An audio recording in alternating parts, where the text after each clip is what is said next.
नमस्कार, स्वागत है आप सभी का आज के इस नए और महत्वपूर्ण वीडियो में। आज की इस वीडियो में हम लोग बात करेंगे UGC net, EMRS, TGT, PGT विषय हिंदी से संबंधित महत्वपूर्ण वस्तुनिष्ठ प्रश्नोत्तर को लेकर। तो आज का यह वीडियो मॉडल प्रैक्टिस सेट संख्या 13 है, यानी इससे पहले 1 से लेकर 12 तक मॉडल प्रैक्टिस सेट करवाया गया है, जो कि प्ले लिस्ट में दिया हुआ है। अगर आप नहीं देखें तो जाके अवश्य देखें। अगर आप यूजीसी नेट की तैयारी कर रहे हैं, ईएमआरएस की तैयारी कर रहे हैं, टीजीटी की तैयारी कर रहे हैं या पीजीटी की तैयारी कर रहे हैं तो ठीक है। तो वीडियो में अंत तक बने रहेंगे। आज का वीडियो बहुत ही खास होने वाला है और सभी प्रश्न जो है परीक्षा की दृष्टि से अत्यंत महत्वपूर्ण है। पहला प्रश्न है, अपभ्रंश को प्राकृताभास हिंदी किसने कहा है?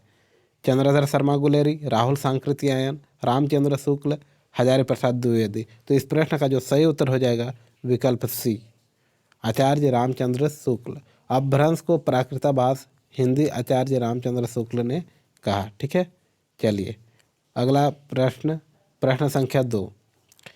हिंदी काव्य धारा के संपादक हैं राहुल सांकृत्यायन, पीताम्बर दत्त बर्थवाल, श्री राम शर्मा, रामचंद्र शुक्ल। तो इसका सही उत्तर हो जाएगा विकल्प ए, राहुल सांकृत्यायन। हवा की न बोली बा, ठबा की न चली बा, धीरे धरी बा पाँव, पंक्ति है किनकी है?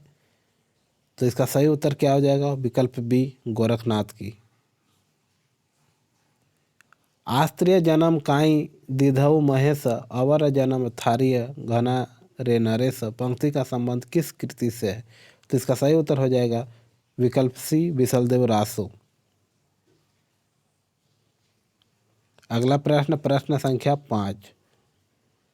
कबीर की उक्तियों में कहीं कहीं विलक्षण प्रभाव और चमत्कार है, यह कथन है किनका है? बताना है। तो इसका सही उत्तर हो जाएगा कबीर के संबंध में दी गई उक्ति रामचंद्र शुक्ल की है, यानी विकल्प ए। जय मुख देखा तई हंसा, सुनी ते ही आया हूँ आंसू, पंक्ति भक्ति काल के किस कवि के बारे में है? तो इसका सही उत्तर हो जाएगा विकल्प बी, जायसी। दी गई पंक्ति जायसी के बारे में है। वे एक आंख वाले थे, अतः जिसने उनके मुख को देखा उसने उपहास किया, जिससे जायसी के आंसू निकल पड़े, है ना। चलिए, कलि कुटिल जीव निस्तार हित वाल्मीकि, तुलसी भयो कथन है किनका है? रामचरण दास, नाभादास, रघुवर दास, हरिराम दास। तो इसका सही उत्तर हो जाएगा विकल्प बी, नाभादास। अष्टछाप के संस्थापक इनमें से कौन है?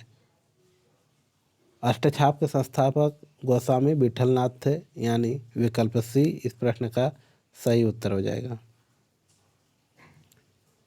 खेती न किसान को, भिखारी को न भीख, बलि बनिक को न बनिज, न चाकर को चाकरी, पंक्ति तुलसी की किस कृत से संबंधित है? तो आपको बताना है इसका उत्तर क्या हो जाएगा।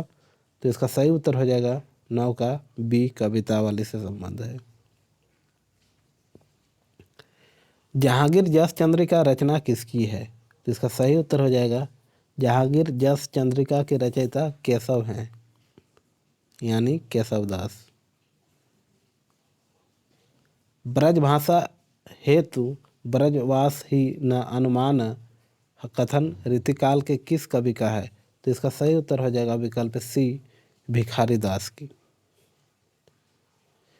ब्रजभाषा हेतु ब्रजवास हीन अनुमान ऐसे ऐसे कवित की बानी हूँ, सो जानिए यह पंक्ति भिखारी दास की है। देव की धुनी संवेदनशीलता समूचे रीतिकाल में अप्रतिम है कथन है नागेंद्र, विश्वनाथ प्रसाद मिश्र, बच्चन सिंह, रामस्वरूप चतुर्वेदी। तो इसका जो सही उत्तर हो जाएगा विकल्प डी, रामस्वरूप चतुर्वेदी। हिंदी के बारे में यह कथन किसका है कि रस्मों रिवाज भाषा का दुनिया से उठ गया? इसका सही उत्तर हो जाएगा मुंशी सदा सुखलाल की। निम्नलिखित में से कौन सा नाटक भारतेंदु द्वारा अंग्रेजी से अनुदित है? तो इसका सही उत्तर हो जाएगा दुर्लभ बंधु। उपन्यास मासिक पुस्तक का प्रकाशन किस सन से शुरू हुआ? तो तो इसका सही उत्तर हो जाएगा सन 1901 से।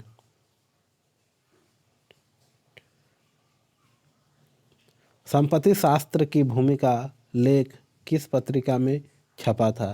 तो इसका सही उत्तर हो जाएगा विकल्प बी, सरस्वती। संपत्ति शास्त्र की भूमिका लेख सरस्वती में छपा था। भारत भारती लिखने में उर्दू के किस ग्रंथ की प्रेरणा थी?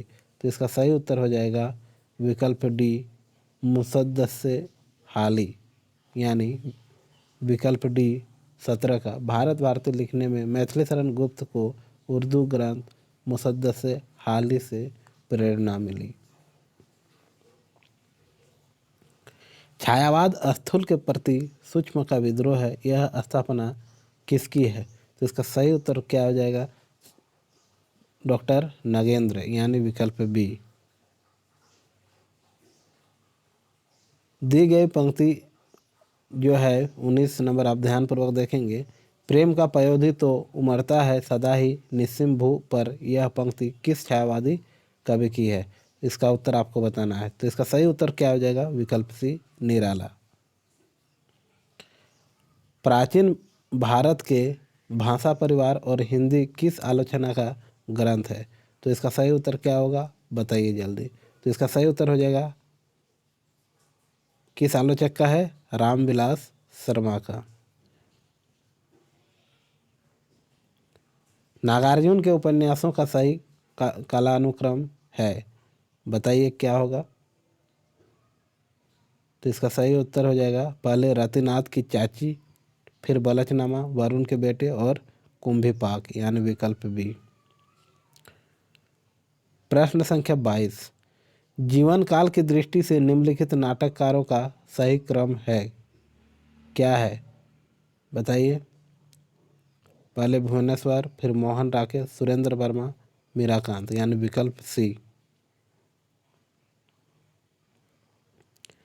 हिंदी के मार्क्सवादी आलोचकों का सही कालानुक्रम है, कौन सा है? बताइए। 23 का। तो इसका सही उत्तर हो जाएगा विकल्प डी, शिवदान सिंह चौहान, रामविलास शर्मा, अमृत राय और नामवर सिंह। निम्नलिखित आत्मकथाओं का सही कालानुक्रम कौन सा है? तो इसका सही क्या हो जाएगा? विकल्प ए, लगता नहीं है दिल मेरा, कस्तूरी कुंडल बसे हाथ से शिकंजे का दर्द। प्रश्न संख्या 25, निम्नलिखित यात्रा वृत्तांतों का प्रकाशन की दृष्टि से सही अनुक्रम बताइए। तो इसका सही अनुक्रम क्या हो जाएगा? विकल्प बी, मेरी तिब्बत यात्रा किसकी है? राहुल सांकृत्यायन, कब? 1937। फिर है पैरों में पंख बांधकर, रामवृक्ष बेनीपुरी, 1952। फिर है एक बूंद सहसा उछली आगे की, 1960। और लास्ट में है चीड़ों पर चांदनी, ये किसकी है? निर्मल वर्मा, 1962 ईस्वी, याद रखेंगे। निम्नलिखित संस्मरण कृतियों का सही कालानुक्रम कौन सा है? तो इसका सही उत्तर हो जाएगा विकल्प डी, लौट आ ओ धार, हम हसामत, काशी का हंसी, तुम्हारा पर सही। चलिए आगे। निम्नलिखित उपन्यासों का सही कालानुक्रम है, बताइए कौन सा है? तो इसका सही उत्तर हो जाएगा सबसे पहले परीक्षा गुरु, नूतन, ब्रह्मचारी, निसहाय हिंदू और चंद्रकांता।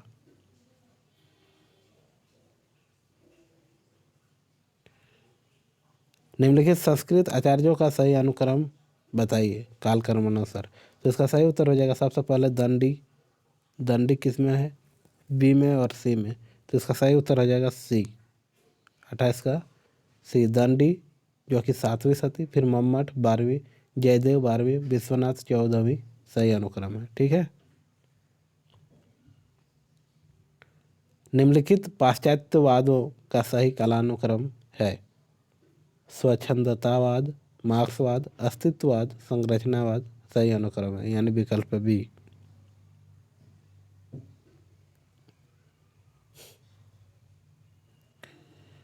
निम्नलिखित हिंदी काव्य शास्त्रियों कृतियों का सही अनुक्रम कौन सा है?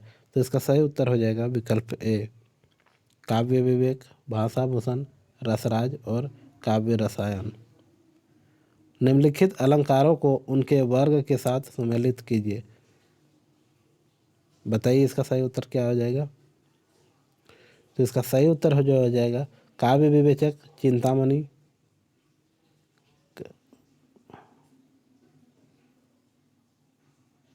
काव्य विवेचक, चिंतामणि। 30 का उत्तर आपको बताना है। काव्य विवेक चिंतामणि की, भाषा भूषण जसवंत सिंह, रसराज मोतीराम और काव्य रसायन देव सही अनुक्रम है, यानी विकल्प ए। प्रश्न संख्या 31, निम्नलिखित अलंकारों को उनके वर्ग के साथ सुमेलित कीजिए। उत्प्रेक्षा सादृश्यमूलक, वक्रोक्ति गूढ़ार्य प्रतीतिमूलक, फिर विशेषोक्ति विरोध गर्भ और श्लेष जो कि औपमज्ञ गर्भ, यही सही अनुक्रम है, यानी विकल्प सी इस प्रश्न का अभिष्ट उत्तर यानी सही उत्तर हो जाएगा। निम्नलिखित विशेषताओं को उनके वादों के साथ सुमेलित कीजिए। तो इसका सही उत्तर क्या हो जाएगा बताइए। इसका सही उत्तर हो जाएगा विकल्प ए।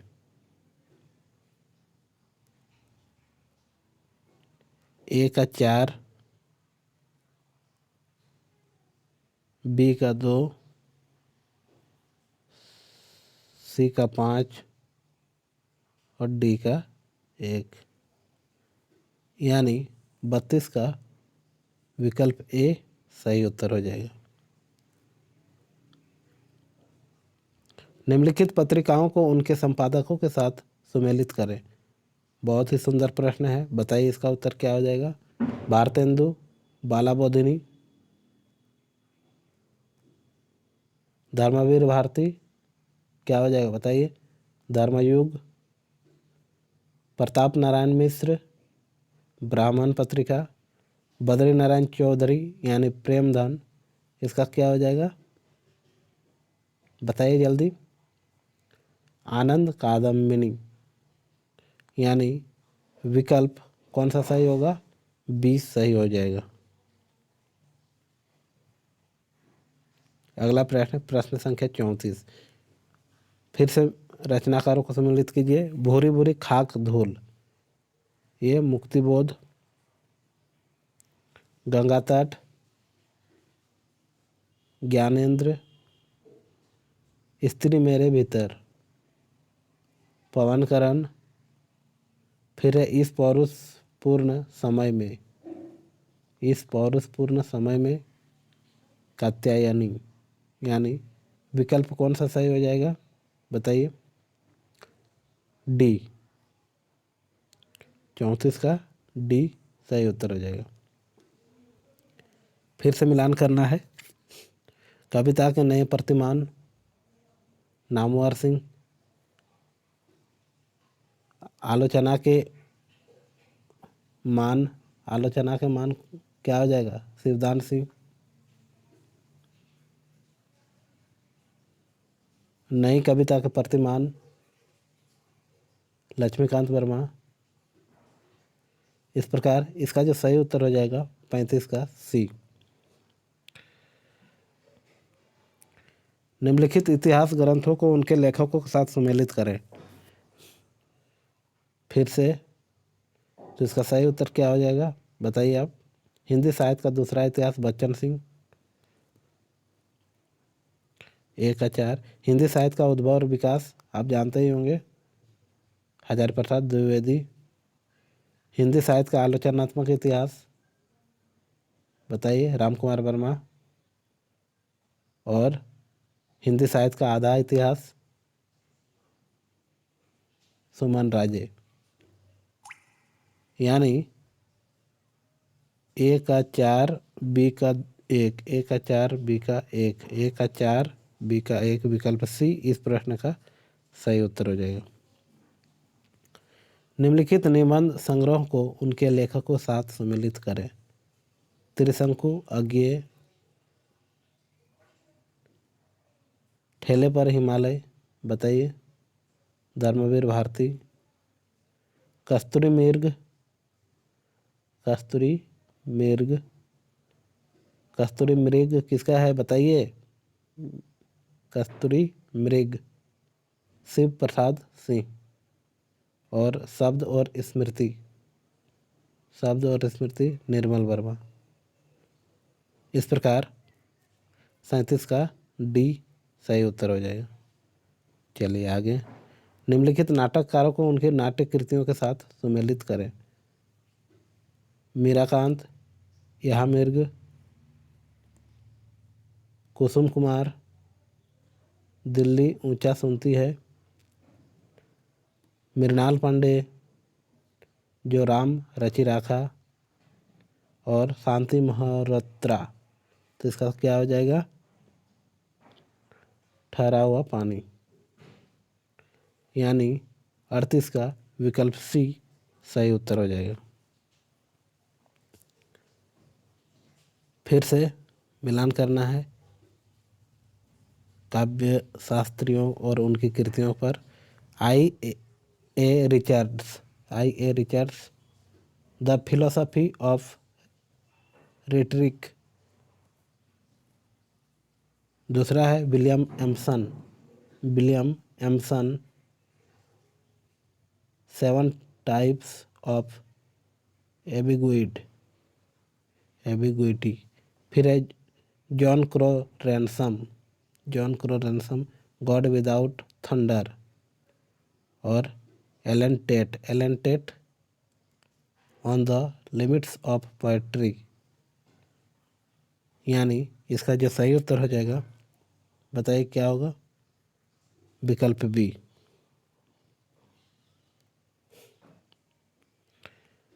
निम्नलिखित काव्य शास्त्रीय आचार्यों को उनकी कृतियों के साथ सम्मिलित करें।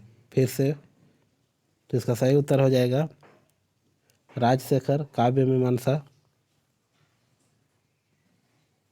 अभिनव गुप्त ध्वन्यालोकलोचन, भोजराज सरस्वती कंठाभरण, और रामचंद्र गुणचंद्र नाट्य दर्पण। इसका विकल्प ए सही उत्तर हो जाएगा। स्थापना ए शाश्वत चेतनता जब श्रेय ज्ञान को मूल चारुत्व में ग्रहण करती है तब काव्य का सृजन होता है। तर्क, क्योंकि काव्य में सिर्फ श्रेय अपेक्षित है न कि चारुत्व। तो इसका सही उत्तर हो जाएगा बताइए? ए सही लेकिन आर गलत, यानी विकल्प बी। स्थापना ए रस अस्थायी भाव से विलक्षण होता है। तर्क, क्योंकि रस स्मृति अनुमान और लौकिक अनुभव से परे होता है। तो इसका सही उत्तर हो जाएगा विकल्प बी, यानी ए सही आर गलत।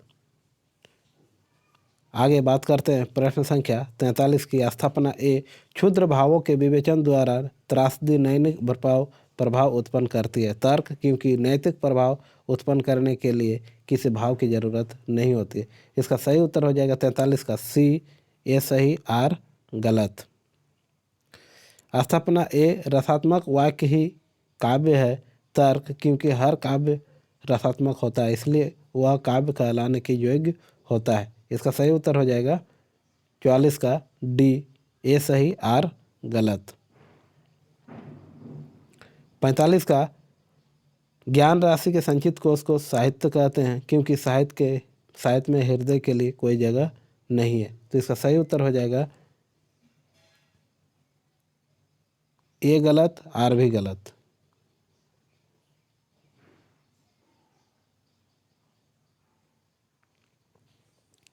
निम्नलिखित अवतरण को ध्यानपूर्वक पढ़ें और उससे संबंधित प्रश्नों के दिए गए बहुविकल्पों में से सही विकल्प का चयन करें। भूमंडलीकरण के नाम पर अब साम्राज्यवादी व्यवस्था और उसकी उपभोक्तावादी संस्कृति को संसार के उन हिस्सों पर लादने का प्रयास किया जा रहा है जहां अभी तक पारस्परिक या गैर पूंजीवादी व्यवस्था थी।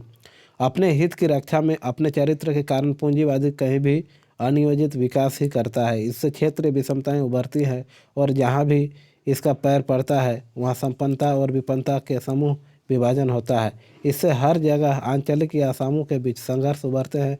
छोटी खेती और किसान का अस्तित्व समाप्त होने लगता है और विशाल पैमाने पर बेरोजगारी फैलने लगती है। विशाल पूंजीवादी फर्मों का द्वारा ही विकास होता है जिसमें नई जैविक तकनीकों का बड़ा पैमाने पर प्रयोग होता है और इससे संबंध बीज और रसायन उत्पादन करने वालों बहुराष्ट्रीय कंपनियों का विस्तार होता है। व्यापार के अंतर्राष्ट्रीय पैमानों के साथ साथ विनिमय की गति को तेज करना जरूरी होता है। इससे नए संचार माध्यमों का बड़े पैमाने पर विकास होता है। तत्काल इंटरनेट से ई कॉमर्स की ओर संक्रमण इसी प्रक्रिया के परिणाम है। हालांकि इससे यह भ्रम पैदा होता है कि संसार के लोग जुड़ रहे हैं और संसार एक वैश्विक गांव बन गया है, परंतु वास्तव में इससे सिर्फ संसार का एक संपन्न वर्ग ही अपने व्यापारिक और व्यावसायिक हितों के लिए एक दूसरे से जुड़ता है। प्रत्येक क्षेत्र और में नए संचार माध्यम से संसार में जुड़े समूह अपने ही आसपास के बहुसंख्यक वंचित समूह से पूरी तरह कट जाते हैं। संसार का एक नया विभाजन सूचना समृद्ध और सूचना से वंचित के बीच होता है। बहुत ही अच्छा गद्यांश है। तो इसका सही उत्तर आपको बताना है। बहुत सारे प्रश्न हैं, है ना। भूमंडलीकरण किस प्रकार की संस्कृति को लादने का प्रयास करता है? बहुत ही सरल प्रश्न है। तो इसका सही उत्तर हो जाएगा, बताइए। बहुत सुंदर उत्तर आ रहा है विकल्प डी, उपभोक्तावादी की संस्कृति। पूंजीवाद से किस प्रकार का विकास होता है? तो इसका सही उत्तर हो जाएगा, पूंजीवाद से अनियोजित विकास होता है, अनियोजित। फिर है ई कॉमर्स के विकास की सुविधा सबसे ज़्यादा होती है बहुराष्ट्र कंपनी व्यवस्था में, सामंतवादी व्यवस्था में, समाजवादी व्यवस्था में, लोकतंत्रात्मक व्यवस्था। तो इसका सही उत्तर हो जाएगा विकल्प ए, बहुराष्ट्र कंपनी व्यवस्था में। बहुराष्ट्र कंपनी के विस्तार का संबंध है, कहाँ से है? बहुराष्ट्र कंपनी के विस्तार का संबंध साम्राज्यवाद से है, विकल्प ए। आज का अंतिम और महत्वपूर्ण प्रश्न, सूचना समृद्ध और सूचना सेवा से वंचितों के बीच भेद किस कारण से खड़ा होता है? तो इसका सही उत्तर हो जाएगा विकल्प डी, भूमंडलीकरण से। भूमंडलीकरण से सूचना समृद्ध और सूचना सेवा से वंचित के बीच भेद खड़ा होता है। इस प्रकार आज की इस 50 प्रश्नों की श्रृंखला में आप कितने अंक हासिल किए अपने स्तर से? आप कमेंट के माध्यम से अपना प्राप्तांक अवश्य बताएं। और इस प्रकार के वीडियो देखने के लिए, और वीडियो अगर पसंद हो तो आप वीडियो को लाइक करें और आप अपने शिक्षा और संस्कार परिवार चैनल को सब्सक्राइब करें, ताकि आने वाले हर वीडियो आपको समय पर पहुंच सके। और इस प्रकार के मॉडल प्रैक्टिस सेट आप नियमित रूप से करते रहें, क्योंकि आने वाले दिसंबर में आपकी परीक्षा है और आप परीक्षा में सफल हों, यही शुभकामनाओं के साथ लेता हूं विदा। मिलते हैं एक और नए वीडियो में, किसी अन्य वीडियो में। बहुत बहुत धन्यवाद वीडियो को अंत तक देखने के लिए।